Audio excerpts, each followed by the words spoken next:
Better English and in association with LK Formación, tailor-made solutions for your business. And this morning I'm bringing you some English to help you with your pronunciation, vocabulary, everything and anything got to do with English, especially business English. I'm here to help you guys, and I'm going to be coming to you direct Mondays, Wednesdays and Fridays from 8:30 to 9:30 in the morning. So we're going to make this a consistent English class, and we're going to be looking at the news. I did a bit of this in August, if any of you noticed, and now I'm going to do it throughout the year, helping you guys with your business English. So as well, what we'll do is later on, we'll be getting this interactive. I'll be interacting with you guys.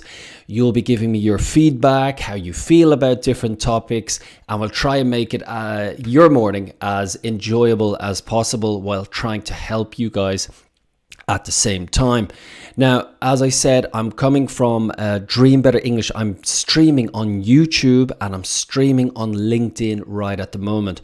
Hopefully, I'll be able to find out if you guys go over to YouTube, if you can get the live subtitles in English, because a lot of you guys prefer to listen with the sound off. You're busy, you're working, and hopefully this can come across the bottom of the screen. But we'll see, and it's something I'm working on at the moment. If it doesn't work today, we will get it working, but bear with me. So bear with me, again, just is a phrase. Let me make myself a little bit bigger here while I'm just talking to you for the moment. So bear with me means give me time, understand my situation. Often if you make a business telephone call, you'll be calling someone and you'll say, can I speak to Gonzalo Jimenez, for example? And they'll say, one moment, bear with me. It's like saying, stay on the line, bear with me. I need to do something, anything in relation to business, or you want somebody to wait, bear with me. So as I said, Mondays, Wednesdays, Fridays, 8:30 to 9:30 here, live streaming on LinkedIn and on YouTube. We're going to make this, and we're going to bring your English, especially your business English, to the next level. Today, we're going to be looking at things not to say in an interview. We're going to be looking at some sports idioms that you can use in business. And we're going to be looking at the papers, of course. We're going to be looking at a phrasal verb. We're going to be looking at many different things, some vocabulary of the day. 8:30 to 9:30. Glad to have you with me. Let's minimize me right now. I'll go down here into the corner and we'll have a look at the news that went on while we were in bed. So let's jump in and have a look. As you can see here is a picture of maybe the president to be in Brazil, Lula. Let's jump into the article. And they had the elections where he seemed to, well, he did. He came out with the majority, but not enough to hold or to become president. So now what we're going to have is a runoff at the end of the month. Let's jump into the article here from the Folha de São Paulo. Presidential in Brazil, Lula hounded by Bolsonaro, 10-second round in sight. Hounded is when somebody keeps annoying you, for example. Someone keeps calling you on the phone, they're hounding you. Okay, I suppose it comes from a hunting expression where the hound, which is the dog, is going after the hare or the rabbit. The hare is the one with the big ears. So a second round will be organized on October 30th. None of the candidates have won a majority of votes. Let's just say Lula and Bolsonaro will have to face each other in a second round on October 30th, notes the Folha de São Paulo. The former left-wing president arrived in Brazil on Sunday, October 2, at the head of the first round of the presidential election in Brazil, but the far-right outgoing president resisted better than expected. Now, I want to highlight something here, which is I want to put a focus on something. I want to highlight something here, which was the former left-wing president. Yes, left-wing. So most of you guys are here in Spain, where I am also, and left wing is exactly, I think, similar to what you guys are saying in Spain, when we have the political spectrum of the left wing and the right wing. I don't know which way the camera is going, so for me this is my left wing, right wing. He's on the left and Bolsonaro's on the right. Now we're going to look here at this, how we pronounce this. So with 99.7% of the voting machines counted, the National Electoral Authority, TSE, said in its website Lula was credited with 48.4% of the vote against 43.3%. So when we're talking about numbers in English, this right in the middle here, we are saying point. If we go up and we type something into the search bar, it's then called dot. So when it's on the computer, if it's in relation to websites, CTO's web, it's going to be dot. When it's related to numbers and figures are numbers, it's point. 7% here, Bolsonaro 43. So Bolsonaro is bolstered, he feels better. Apparently he's thinking positive, because it was looking like he was going to lose by a bigger majority, but he is feeling better after this result, and they will have as we can see, a second round. To win in the first round, the candidates would have to obtain 50% of the votes, explains O Globo, which is the periodical from Brazil. The second round will have something special, since it will be the first time since the return of democracy in 1985 that it will be contested by two competitors who have already held a position. So Lula from 2003 to 2010. See, I'll say it different there. Before 2010, I'm saying, or 2010, I'm saying 2000, 2003, and then I jump and I say 2010. Jair Bolsonaro in 2019 until now. Just remembered, I want to point something out about dates. Let's go back up here. And I'm going to highlight here. Dates are something that are said differently in the United States and the United Kingdom English. It's very flexible. Don't worry about it. If you get it wrong, you'll probably get it right, because here I have it highlighted, October 30. Normally we should be using the ordinal October 30th or 30th, TH. October, but it's becoming very fluid now, very flexible, and you can change. So October 30, just saying the number, and then down here it says October 2. So this is becoming a new style of saying the dates, much more basic, much easier for you guys, and that's the great thing about English. It's flexible. We're not going to worry too much about these type of things unless we're going to misunderstand. So let me check, and I'm going to see if these captions are available on, and they aren't. So right now I'm going to be working on the captions, but doesn't seem to be coming up at the moment on YouTube. So it is something I'll work on for the next podcast or the next stream. Right, okay. No respite. Both men are likely to claim Sunday's result as a victory. Both men will want to say that they're going to win. Lula spent 580 days in prison before his corruption conviction was overturned, which was overturned.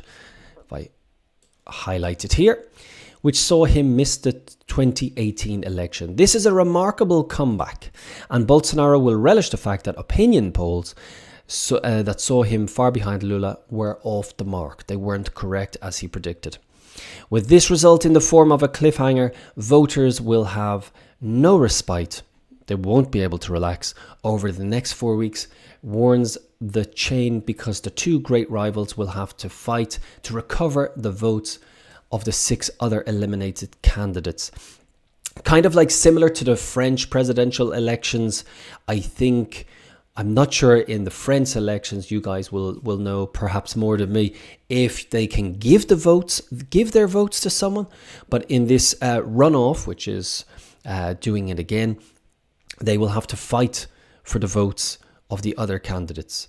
So that's the situation in Brazil right now. Let's jump down to this situation in Burkina. This is the news while we were sleeping. Burkina Faso, Bulgaria, Liz Truss, and the news of the night. Liz Truss, the Prime Minister of the United Kingdom. So Burkina Faso, Damiba, head of the junta, resigns after 2 days of tension. The leader of Burkina Faso's ruling junta, Lieutenant Colonel Paul-Henri Sandaogo Damiba, officially agreed to step down on Sunday, October 2nd. So you can see here the date, again, flexible. It's in the ordinal, 2nd, not October 2, October 2nd. Religious and community leaders quoted by the BBC. Okay, the country's new self-proclaimed leader, Captain Ibrahim Traoré, who announced the dismissal of Paul-Henri Sandaogo Damiba, has accepted his resignation and the terms he set, the religious and community leaders said. This announcement follows attacks against French institutions after it was reported that Lieutenant Colonel Paul-Henri Sandaogo Damiba was taking refuge in a French military base, traces the British chain, which is the BBC. Generally, if you are seeking refuge in a military base, it means your life is in danger. Not surprising. I'm not surprised. In that part of the world, it can get pretty tense. Elections in Bulgaria. Borisov in the lead is not certain to govern. Former Prime Minister Boiko Borisov seemed on Sunday evening on the verge, which means just about on the verge. Let me highlight it for you. On the verge of winning the Bulgarian legislative elections without being known if the former karate champion with a tarnished reputation can form a government. When your reputation is tarnished, it is not good. It is a stain. I have my morning coffee here. If I drop some, I will stain myself.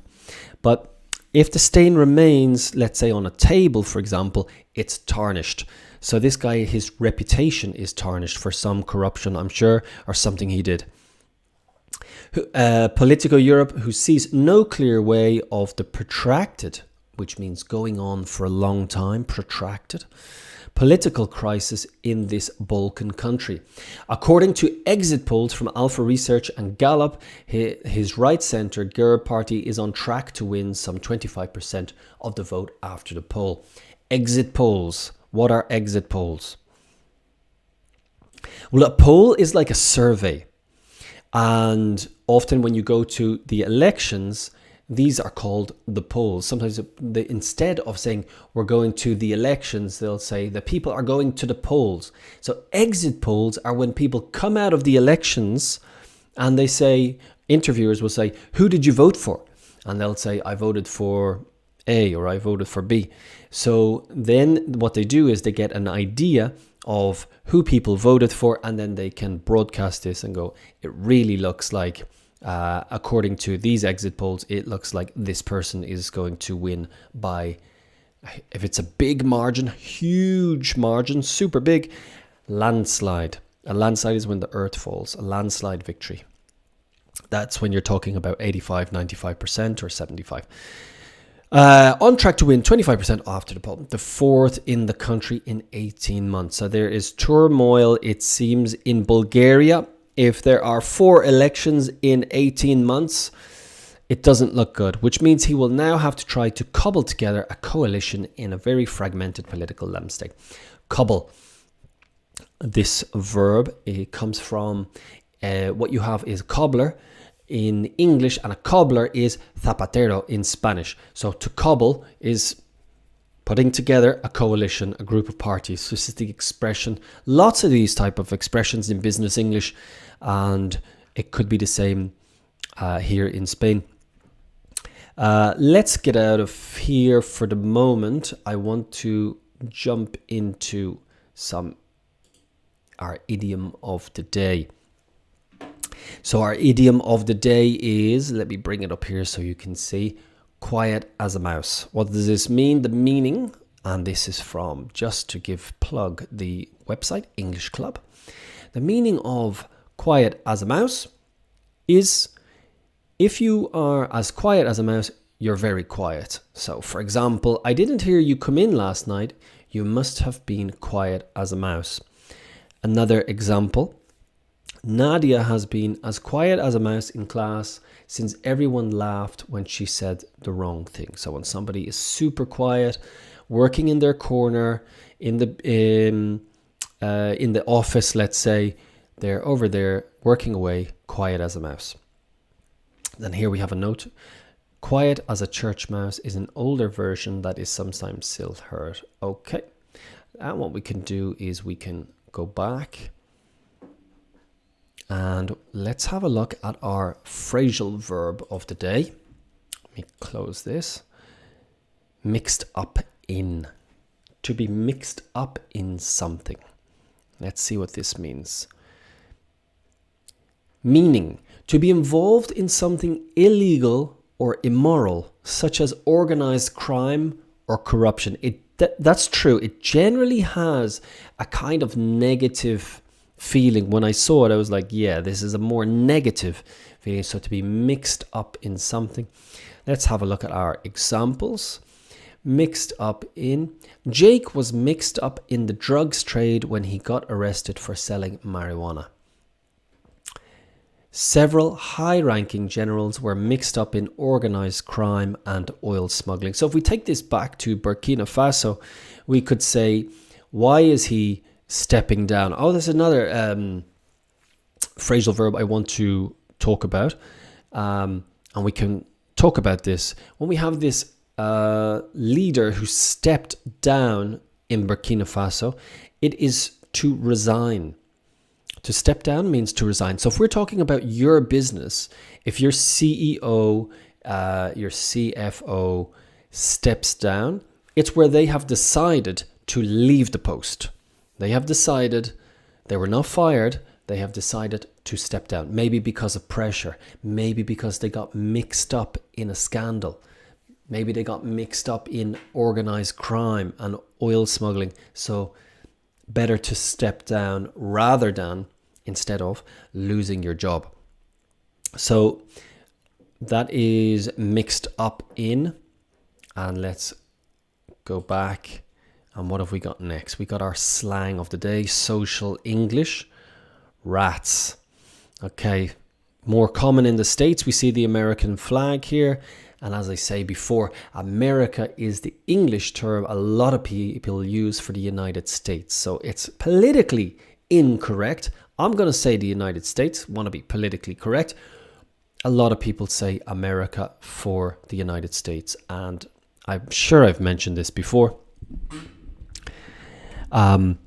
For the other countries of North America or the Americas, we name the specific country. So Colombia, Mexico, Canada, they'll all be mentioned by name. Okay, rats, meaning an exclamation that expresses mild annoyance. So here, what I would normally say, if I'm mild, means not so bad. Okay, we all know the words we use when we're angry, like, oh, something happens with your computer. But if you say it in a mild way, a calm way, say, oh, rats. I tend to say sugar, which is, you can imagine with a sugar, you can imagine what the rude word is. And there are many different words like this. Let me try and think of a few. But sugar is quite popular in English, as far as I know. Okay, you can say damn, which would be demonios. In Spanish, you could say damn. And some people say darn, D-A-R-N, darn. So there's lots of these words that are the softer version of the rude word. So when Denise realized she left her purse at home, she said, "Rats, I'll have to go back and get it." My feeling from this rats, it's a bit dated, which means a bit old. If I were to say rats, I would be saying it kind of ironically, in a sense of like, I know this is an old expression and I'm saying it kind of for fun. So I might actually use that now because it does look kind of funny. Like it's a bit old, something maybe your grandparents would say. Jamie doesn't say much when he's playing golf, but whenever he misses a putt, he says rats. Okay. I'm just trying to think of other words that we can use in this sentence or in this situation if you're in the office, so not to be offensive. Damn. Damn's kind of in the middle. Darn. Sugar. Okay, we all know the F-U-C-K word. A lot of people use that word. It is very common, but there are lots of words that you can use instead. Flip. Oh, flip. In the United States, they'll say freak, freaking, or frickin'. They're the ones I can think of at the moment. There's always a kind of nicer word than the bad word. Swear word. Palabrotas. Right. Okay, let's go back and we'll finish off with our saying of the day. What have we got? Okay. This is what children learn. Sticks and stones may break my bones, but words will never hurt me. This was an expression that we teach. All the kids would say when we were younger and somebody calls you names. Okay, very common. Children are very cruel to each other. We all know this. I'm sure many of you have children in school. You're worried about them being bullied. And this is what we would teach, or we were taught as children to say when somebody called you names, and you'd say, "Sticks and stones may break my bones, but names will never hurt me." Or so when people say, "So sticks and stones, they can hurt me, but your names can't." And we all know this is untrue now, but it kind of can work when you're a child against the other children. So perhaps in your language you have this what you say against the other kids when they call you names, but unfortunately we know this is not true. We worry about our children in schools, and I'd be interested to know what this is in Spanish actually, what you reply to the kids when they are bullying you or they're calling you names, to say, "I don't care, they're just words, they can't hurt me." So this very old, everybody knows this in English. If you're not going to use it, you've just got to recognize this. Sticks and stones will break my bones, but names or words will never hurt me. Names or words, same thing. A physical attack may injure me, but a verbal attack cannot injure me. Okay. Note stick. Okay, stick is a rama, or a piece of wood. Stones are pieces of rock. Bones are your huesos. And the children's toys are sticks and stones. But oh yeah, look, we see that here. Names will never hurt me. Okay, and often people will say, "Ah, yeah, sticks and stones," when we know this situation. Okay, so let's go back here. And what I was going to do is I want to jump in now to a special part which is in relation to human resources in this part of the stream. And I've got 5 things that I want to talk about that you should never say in an interview. Okay, so I got this from a YouTuber, and I'll try and name drop her here and give her name. But I thought it was quite interesting. Her name, let me just make sure, it was Solvi Hernandez. So I got that from her YouTube channel. It was 5 things never to do in an interview. All right. So if I can just maybe get back to this picture. And let's go through. I have them on my phone because I'm not going to remember them off the top of my head. So 5 things never to do in an interview. Okay, number 1. Getting the name of the company wrong. Okay, this is a big thing. So if you can imagine you're in an interview, or you are, even if you phone up beforehand, it could be useful. But to say, I'm sorry, but what's the name of, or how do you pronounce the name of this company? It's not a good look. It's not a good look at all. So if I were going, let's try and think of a typical name, like, okay, Microsoft. Okay, maybe it's okay to say Microsoft, but if you're saying something just totally like, I don't know, just getting the name of the company wrong, that's obviously a very well-known name. But if you go for a smaller company, make sure, and I know this from, as I've mentioned before, 99% of English native speakers do not speak a second language. In my experience, maybe you guys know plenty who do. So when you say something wrong, they won't know why you got it wrong, and they'll see it as ignorance on your part. And this is horrible, because you guys are doing your best. You're learning English. You've been learning it a long, long time. I understand. I'm learning Spanish, and I realize why mistakes are made. So, for example, if you're an actor and you want to work for the Shakespeare Theatre in London, and then you go and you say, I'm so happy to work for the Shakespeare Theatre, that's going to be a no-no.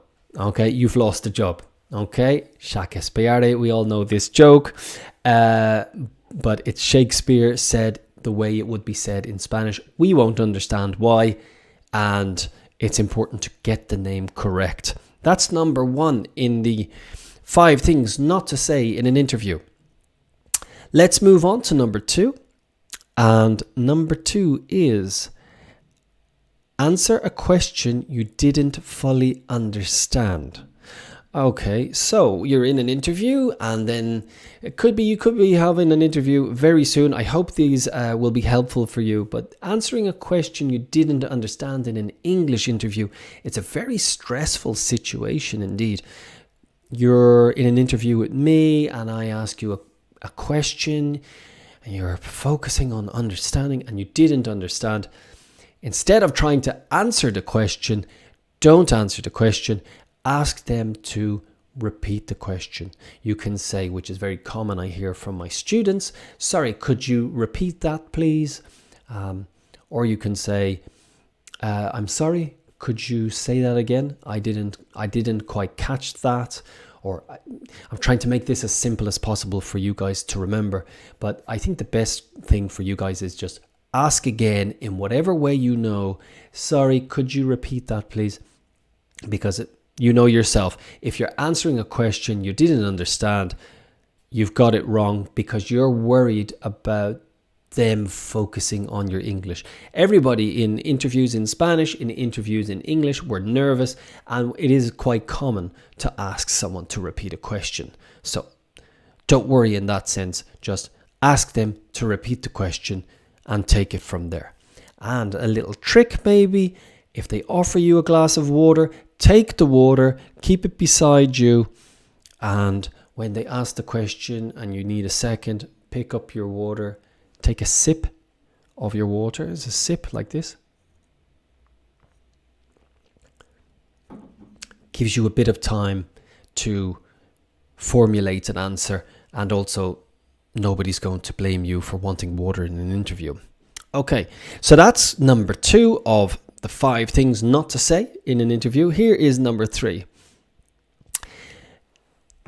It is not knowing how to deal with small talk. Small talk is this chit chat, this talking that perhaps we go into an interview and you're early, or we're waiting on someone to come in, and it's the talking about, the interview hasn't started, but it could be about the weather. It could be, oh, did you see the game last night? So what was the game? The game could have been a big game. So let's say in Spain, the Clásico, or a derby match between 2 cities from one city. Let's say the derby in Sevilla, from Betis and Sevilla. Okay, did you see the big game last night, the derby. It doesn't matter if you did. I wouldn't have seen it, but if somebody said it to me, I'll be like, oh no, who was playing? Oh yeah, it was the Sevilla derby. Oh yeah. I believe this team is like more popular in the city, but that team is always generally seems to win is higher in them in the league all the time. Yeah. They've like done really well in the Champions League or in the UEFA Cup. Yeah. To be honest, before I came to Spain, I didn't even know that Betis was a big team, but I would never say that to anybody, because now I know. So I'm just small talk. Big small talk, big conversation topic I use with all my students because it comes natural to me when we're waiting for the other students to come into the online class is about the weather. I live here in Malaga. Generally, the weather is nice, but I can talk about the weather here today for 10 minutes, easy. Like I noticed it this morning. It was a bit misty, niebla, and it was coming in from the sea. But it was a strange thing I noticed was I could notice the smog, which is the smoke and the fog over the water, and also that it was overcast. I bet a lot of you don't know this word. It's a most important word in the UK and Ireland about the clouds. Overcast is when it's just completely covered in cloud and all you see above you is grey, okay, or the clouds, light grey, dark grey. This is called overcast. So I say, it's overcast here today. It's a bit misty. I couldn't see the hills very well, but it's strange because I saw the smog, 2 words, compound words, smoke and fog, which is fog. I don't know the mist and fog, the difference, but fog is when the cold air meets the hot air. Fog. I think it's niebla. And when smoke and fog is smog, contaminación. So that was quite strange, I noticed this morning. These are the type of things that you should be able to chat about to avoid an uncomfortable silence. So you could be online, quite likely online, to do an interview and waiting for someone else to join the call. You got to be able to handle yourself in small talk. Very useful to avoid strange or uncomfortable, awkward silences. All right then. So we call that small talk. Okay. Interested to know if you would like to write in the comments, if you're watching on YouTube or indeed on LinkedIn, what is a popular topic for you guys when you're talking about small talk? Because as I understand, we talk about the weather, which seems a bit strange for a lot of people. What do you guys talk about? Do you talk about sports? Do you talk about politics? What do you talk about when you're just meeting at the bus stop, outside with a cigarette, or at the coffee, and you don't really know the person, but you're going to talk anyway? What is the topic of your small talk here in Spain? Number 4, not understanding the jargon of the area you're applying for. So the jargon is the words that are used very commonly in that area of business. So if you are working in tech, you should know all the words, all those specific words that I certainly wouldn't understand. You should understand those words. So if someone's talking about that area, be very aware of the common words that are used in that area. I'm sure you are anyway, but make sure you are, okay? But if you're moving into a different direction, if you want to move into a different direction in life, perhaps your type of job can go into any area. You should be very aware of the words or the jargon that is used in that area. It could be the legal area. It could be the petrol, for example. It could be supermarkets. It could be the car area. Any other industry or business, you got to be aware of their jargon. Super important. Because when you're in an interview situation, I suppose they'll be using abbreviations. Instead of saying technology, they'll be saying tech. and you might not understand. Most of us do, but that's a heads up. Okay, and on to our number 5, and a very important one indeed, is, and I know this myself, is do not apologize for your level of English. So if you're doing an English interview and you're worried and they change into English, don't apologize at the end and say, oh, I'm really sorry. It's quite a natural thing to say and want to say and feel like saying. It's like, oh, really sorry for my English. I hope I was okay. Don't apologize, okay? The interviewer probably didn't even think about it.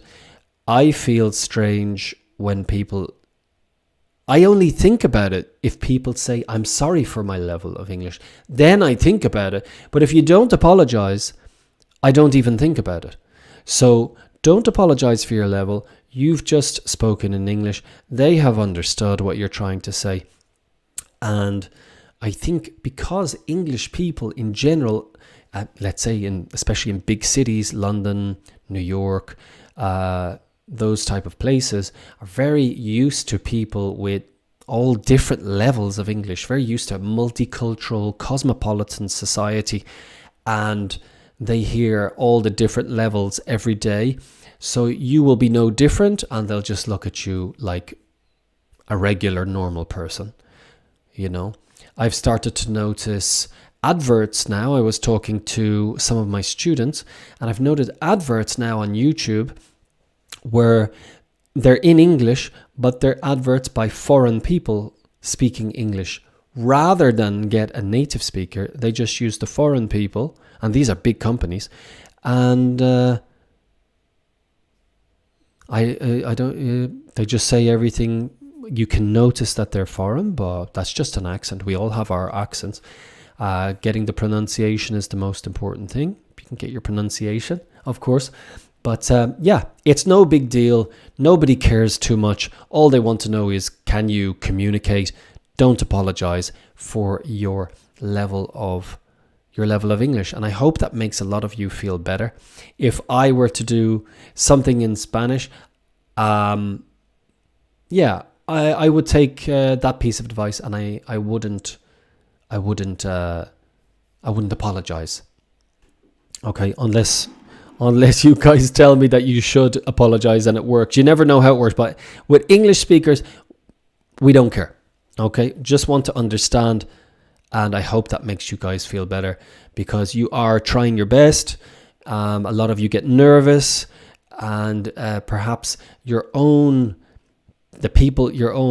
colleagues, and when you're in meetings, they're looking at your level of English, but the natives, we don't really care. So that's nice to know. Okay, fantastic. So those were the 5 things not to say in an interview. I'm going to just go through them again. Okay, 5 things not to say when you're in an interview. Number 1, getting the name of the company wrong. Don't get the name of the company wrong. Let's take, for example, Inditex. So if I say Inditex, that's a no-no. Inditex is the correct pronunciation, not in the text. Okay. Number 2, answer a question you didn't fully understand. If you don't understand the question, ask them to repeat the question, and don't worry about it. Everybody's happy to repeat the question. Nobody cares. Yes, you didn't understand. I'll say it again in different words. No problem. Number 3, not knowing how to deal with small talk. Be ready for a situation that is not part of the interview, before or after the interview, when you're just chit-chatting about anything. The weather is a popular one. If you're in Spain and you're doing an interview, for example, with the United States or with London, small talk is, if I'm here in Malaga, somebody is definitely going to say something about, oh, it's so nice down there. Oh, my wife, her mother owns a house there. Oh, we went there. So be ready for that type of thing. Everybody thinks Spain is a sunny country. Be ready for it. Number 4, not understanding the jargon of the area you're applying for. Know those words of the area you're joining. Journalism, as I said, many different areas. Become familiar with those words.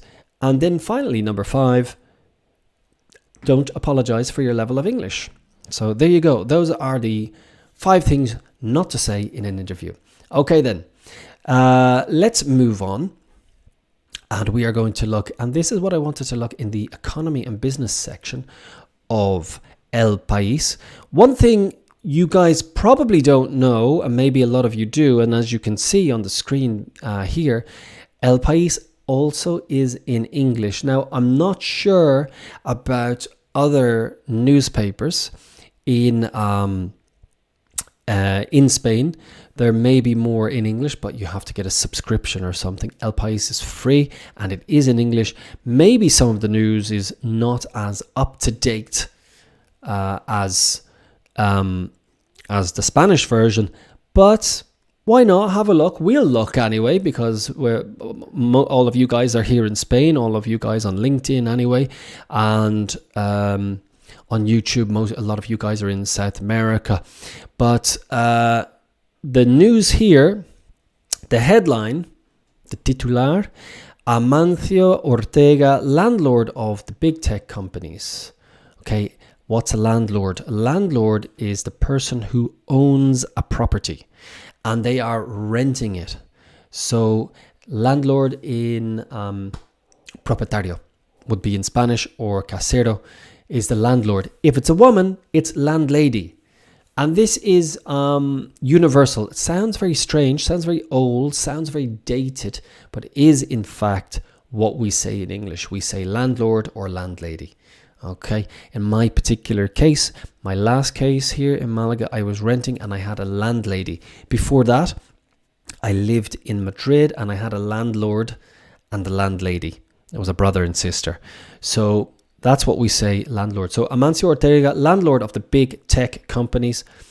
Subheading, the founder of the Inditex fashion group is seeking to add, let me highlight this for a second, is seeking to add the future headquarters of Facebook in Europe to his real estate portfolio, which also includes other illustrious tenants such as Google and Apple. Right, I'm actually going to look at this word next.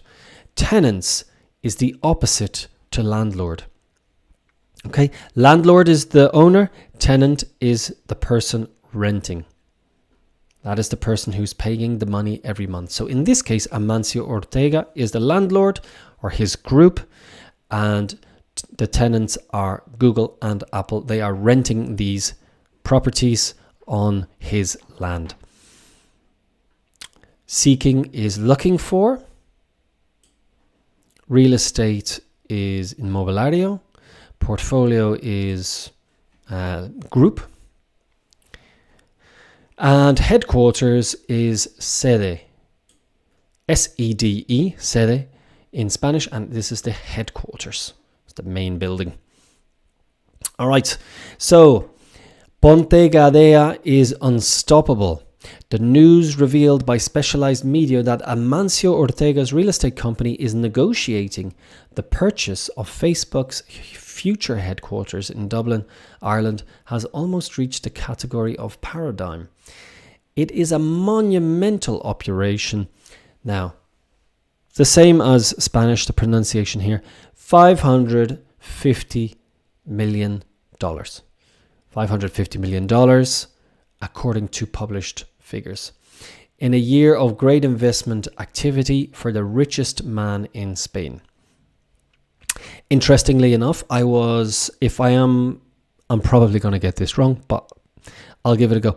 I'm pretty sure he's from La Coruña or A Coruña, and I was there during the summer holidays in August. Really had a nice time up around the Galicia area. Fantastic place. Quite similar to where I'm from in some ways. I'm from Dublin in Ireland, and I found that Galicia was quite similar in some ways. We don't have as many eucalyptus trees, but when I was driving on the roads, I really felt, yeah, this could be Ireland. But a wonderful place. where were we? Pontevedra, and around that region, then up to A Coruña, to the national park. Can't remember what it's called. But as you can imagine, and you guys know, this was a very hot summer, as usual, in Spain, and we wanted to escape up to some nice greenery, countryside, and very nice indeed. Another thing I noticed about that region as well was the accent of the people was interesting, because it reminded me slightly of the accent you might hear from, or it just reminded me of the accent I would hear from Argentinians or Uruguayans, because it had that kind of lift at the end, like, and then you guys know the nickname for Spanish people in Argentina is Gallegos, and I just wondered if there was a connection between the accent and the what do they call the Platense accent in Argentina. I don't know. I'm just putting the two together, but I liked the accent. I thought it was nice. I thought the people were pretty cool. They were friendly enough. No problems there. All nice. Had a great time up in Galicia, and then I'll talk about that later on. So the new object of desire is a high-end office complex. It's not an extravagance at all for a man who has known for years what it's like to be the landlord of the largest technology companies. So Ponte Gadea must be the name, and I guess, yes, it seems Ponte Gadea is another name for the group of Inditex Fashion Group. Maybe it's the larger name. You guys will be able to tell me. So if I was going for an interview with Inditex and they said, "What do you know about Ponte Gadea?" It would be very important that I know exactly what Ponte Gadea is. So it seems that it's the real estate company, and Inditex is the fashion group. Okay, I should know that if I'm doing an interview. If the operation is completed, Facebook would not be a new tenant for Ponte Gadea, the real estate company with which Ortega, founder of the Inditex fashion group, Zara, Bershka, Massimo Dutti and more, manages his investments, and from which he obtains the bulk, which is the most of his wealth. Interesting. Already rents offices to Facebook in Madrid and Seattle. I didn't know that Facebook were in Madrid. Seattle over there in Washington, I believe, on the west coast of the States. The Seattle offices were acquired in 2019 for $415 million. In Madrid, the capital of Spain, Ponte Gadea welcomed the social network in its building at 35 Castellana Boulevard. Let me mention something, okay?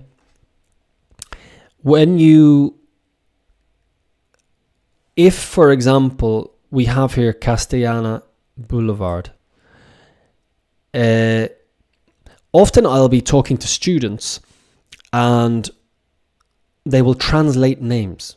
So, for example, Plaza España, and they'll say it's in Spain Square. To be honest, we wouldn't know what you're talking about, because then there's no such place called Spain Square. And that's assuming that English people or English speakers, or maybe foreign people, speak Spanish. Then they can translate that Plaza España into their own language, and then it becomes Spain Square. It doesn't work like that. All we see is Plaza España, and we probably have no idea what it means. Plaza Mayor, we don't know what that means. It just is the name, Plaza Mayor. Okay, so if you say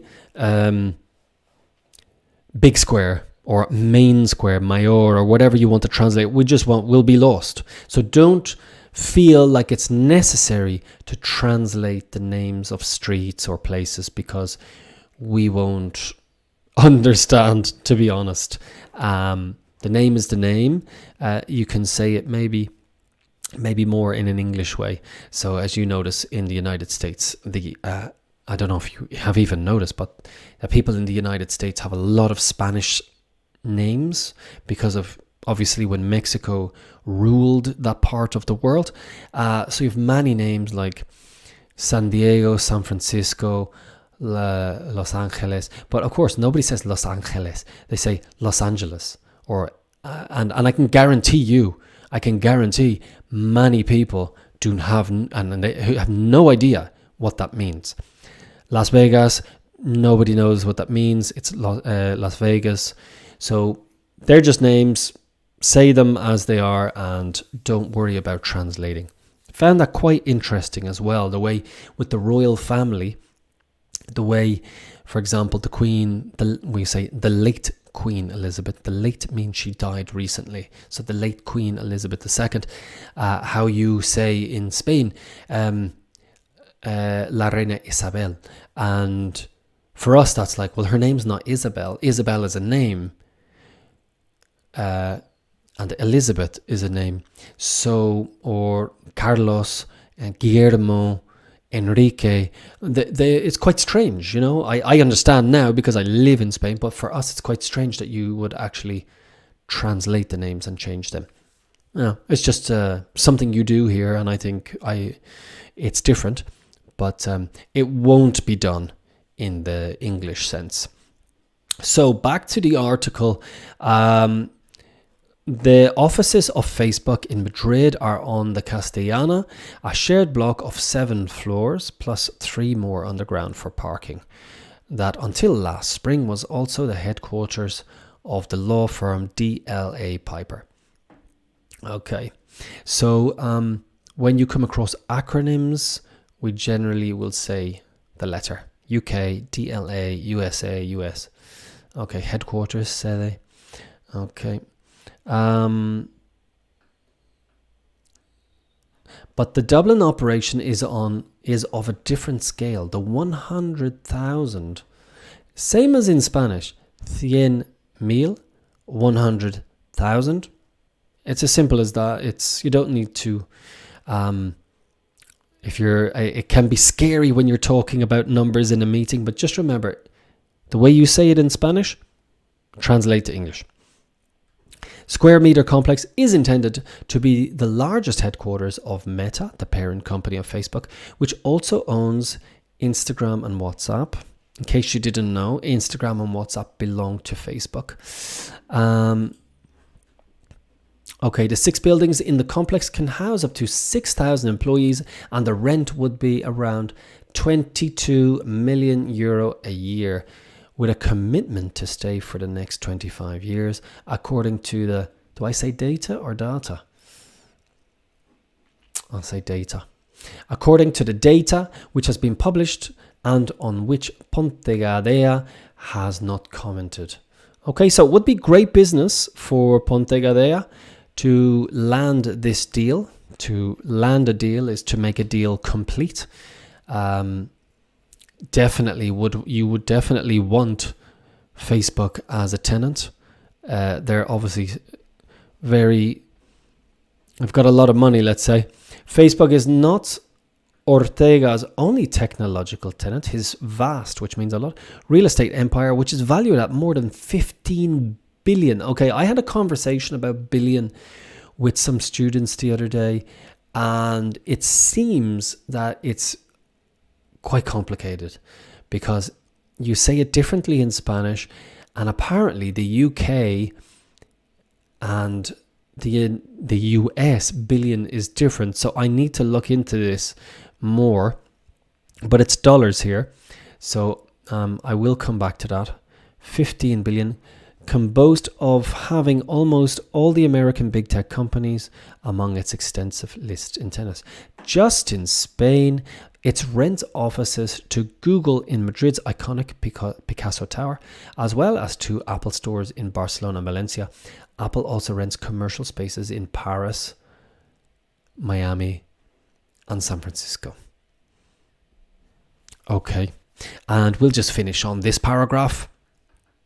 Even more symbolic is the presence of Spotify, which rents offices from Ponte Gadea in London, and particularly significant is the real estate company's relationship with Amazon, which rents several different types of properties, from offices to distribution platforms, warehouses, almacenes. In fact, 2 of the latter were acquired this year as part of a 905 million mega operation through which Ortega acquired 7 logistics assets in the US. Okay, logistics assets could be warehouses, almacenes, or warehouses, or trucking companies. Logistics is about moving things from A to B. Okay, well, fantastic. Hope this has been useful for you guys. As I said, I'm going to be doing this Monday, Wednesday, Friday, 8:30 to 9:30, helping you improve in your English, business English. That's what we're aiming for. It's just going to get better. We'll have, through the year, we're going to have interviews with people, hopefully. I'll get some of you guys on. I'll be asking you about how your business works, what you're looking for when people do English in an interview. I think that would be great. So I'll be getting in contact with some of you guys, hopefully. Many different things, looking at videos, helping your listening, and that type of thing. So thanks very much for joining me today. I hope you have a wonderful day. Don't forget to get your coffee, because if you don't drink the coffee, you won't be able to operate. Have a great day. Thanks for joining me. I will see you again on Wednesday. And until then, have a great day and have a great morning. I'll see you on Wednesday. All the best.